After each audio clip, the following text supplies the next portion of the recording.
Yo, what's going on, guys? Mike from Mike Talk Sports. So I watched every single Cardinals game this past season. I've watched every single Cardinals game for the past couple of years. I'm a huge Arizona Cardinals fan. And to me, not only our most improved player this year, but the biggest positive the Cardinals can even take out of this past season is Zach Allen. So we drafted Zach Allen in the third round of the 2019 draft at pick 65. The thing is about drafting Zach Allen was we kind of drafted him out of position. In college, he was more of that 4-3 end, but once he got to the Arizona Cardinals, we asked him to play interior defensive lineman, and really the first couple of years, he struggled with that play strength. He struggled to really pack on the weight necessary and the strength necessary to play interior defensive lineman in the NFL, to not really get bullied by those big centers, those big guards, to be able to stuff the run game and create pressure from that interior spot. And that's what he finally did this past season. So he's 6'4". He never weighed too much, weighing in at 240, 250, 260. He finally got that weight on. He weighs about 284 pounds now, and he had a phenomenal season, career high season. So in 13 games, so he struggled a little bit with injuries, but in 13 games, he had 5.5 sacks, 47 tackles, 10 tackles for loss, 20 QB hits. These are all career highs except for the tackles. And his career highs in tackles was one more tackle in multiple more games. So basically a career high in tackles per game as well. So he's one of two Cardinals on PFF's top 50 free agent list that just came out. I just looked over the list, and I honestly agree with Zach Allen not only being one of two Cardinals on this list, but he was our highest ranked player heading into free agency at number 23 on this top 50 list. And I honestly, again, I agree with PFF on this.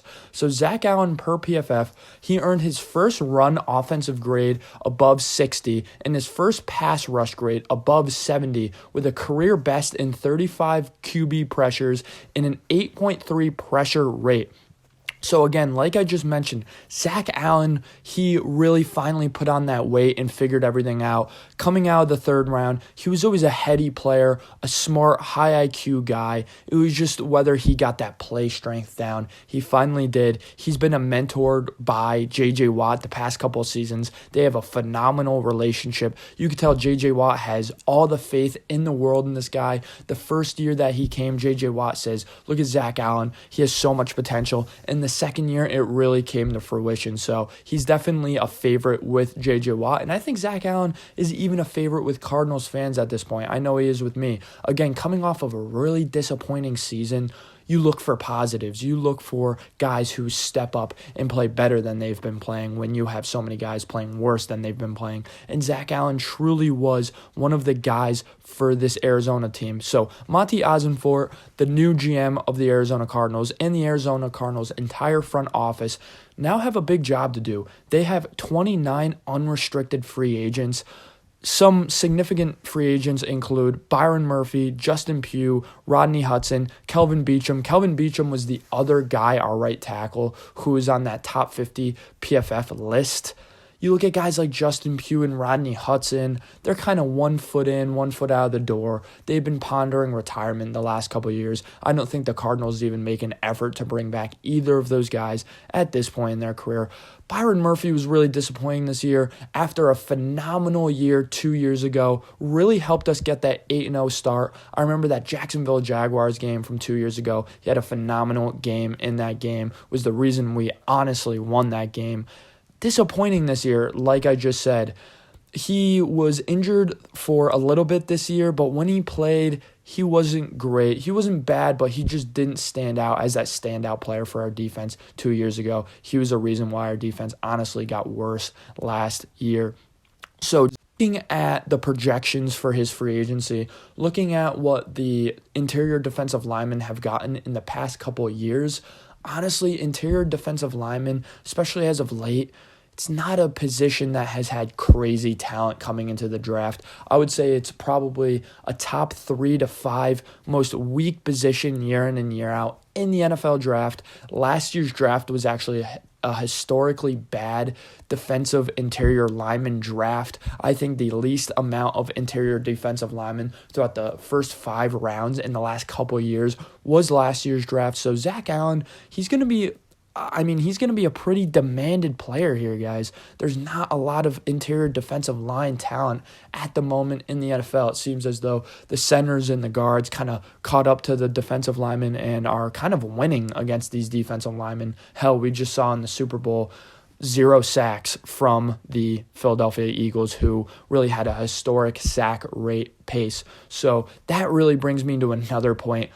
Arizona Cardinals, do you really want a Hassan Reddick, a Tyrann Mathieu, a Patrick Peterson? Do you want another lifelong Cardinal to walk and then have his best years outside of Arizona? Obviously, that's not true of Patrick Peterson, but man, that's very true of Hassan Reddick. That's very true of Antrel Roll and a lot of guys who have come through this building as a draft pick for us. Do we really want to let a guy who is our most improved player last year walk? No, we don't, and let me tell you why. So Jonathan Gannon was just hired as our head coach from the Philadelphia Eagles. He was their defensive coordinator.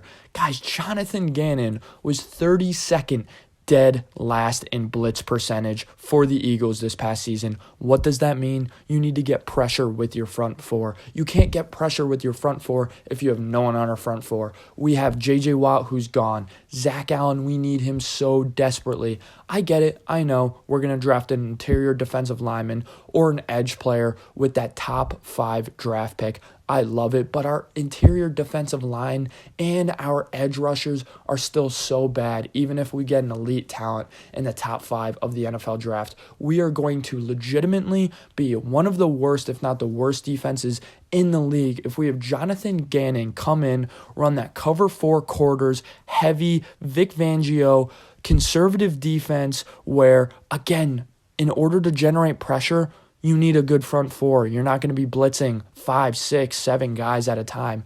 It's very reliant on safeties, which that's good. Jalen Thompson and Budda Baker are going to absolutely thrive in this cover 4 quarters defense, in my opinion. And I think some guys like Byron Murphy, some guys like Marco Wilson as well, is going to do good in this defense. But something that's not going to do good with this defense is our pass rush. I know that sounds absolutely insane coming from the year Jonathan Gannon just had with the Eagles. But guys, we don't have the personnel the Eagles had this past season. And that really begins with Zach Allen re-signing with the Cardinals. It's so vital that he re-signs with the Cardinals in order to run this Jonathan Gannon scheme.